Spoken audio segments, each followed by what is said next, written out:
नीटच्या माध्यमातून नव्या मुलामुलींच्या आकांक्षावर पाणी फेरलं जातंय. ही परीक्षा साधी घेऊ शकत नाही. देश काय चालतं, वर्ष 2-2 वर्ष मुलं आणि मुली नीटचा अभ्यास त्या ठिकाणी करतात. नीटच्या माध्यमातून एक संधी मुलामुलींना देशभर मिळते की कुठल्याही कॉलेजला ॲडमिशन ते घेऊ शकतात. परंतु दुर्दैवानं नीटच्या माध्यमातून नव्या मुलामुलींच्या आकांक्षावर पाणी फेरलं जातंय. ही परीक्षा साधी घेऊ शकत नाही. देश काय चालवणार? देशातली एक परीक्षा यांना घ्यायला येत नसेल तर देश काय चालवणार? म्हणजे साधी तुम्हाला लाखभर विद्यार्थी ज्या परीक्षेत बसतात ती परीक्षा नीट तुम्हाला घेता येत नाही, तर तुम्ही पुढच्या पिढीला या ठिकाणी काय सांगताय? त्यामुळे आमची मागणी आहे, याची चौकशी तर झालीच पाहिजे, परंतु देश पातळीवर देखील याच्यावर एक वेगळी व्यवस्था त्या ठिकाणी करण्यात यावी. पुढच्या काळामध्ये किमान अशा गोष्टी घडू नयेत याची खबरदारी सरकार कशी घेणार आहे हे लोकांना सांगणं, मुलामुलींना सांगणं अत्यंत गरजेचं. आता हा पेपर फुटला, लीक झाला म्हणून कळालं.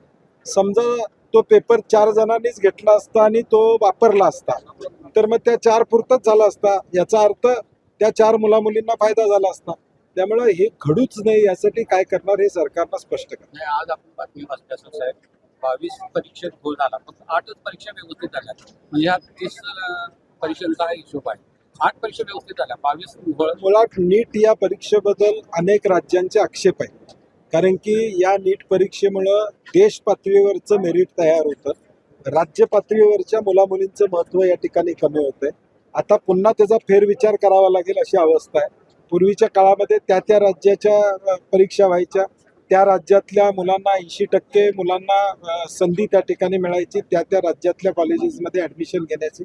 आता देश पातळीवरचं मेरिट झाल्यामुळं आज एखादा महाराष्ट्रातला मुलगा हा काश्मीरमधल्या कॉलेजमध्ये देखील या ठिकाणी जाऊ शकतो, महाराष्ट्रातला मुलगा आसाममधल्या कॉलेजमध्ये देखील जाऊ या ठिकाणी शकतो. म्हणून मला वाटतं नीट परीक्षा पेपर फुटीच्या पार्श्वभूमीवर केंद्र शासनानं नीट परीक्षा योग्य आहे का राज्य पातळीवरची परीक्षा संयुक्तिक राहील याचा फेरविचार पण यामध्ये काय बदल व्हावा असं नाही, मी ते सांगितलं. ऑनलाईन सुद्धा होणार आहे पुढच्या वर्षी. नाही, माझं म्हणणं मुळात नीट परीक्षेबद्दल आक्षेप आहेत. नीट परीक्षा राज्य पातळीवर घ्यावी का हा पहिला निर्णय घेतला पाहिजे, आणि नाही घेतला तरी पारदर्शकपणे व्हावी एवढी आमची अपेक्षा. महाराष्ट्रातील सर्व बातम्यांचे विश्वासार्ह व्यासपीठ, सकाळच्या सर्व सोशल मीडिया प्लॅटफॉर्मला लाईक, फॉलो आणि सबस्क्राईब करा. तसंच सर्व नोटिफिकेशनसाठी बेल आयकॉन प्रेस करायला विसरू नका.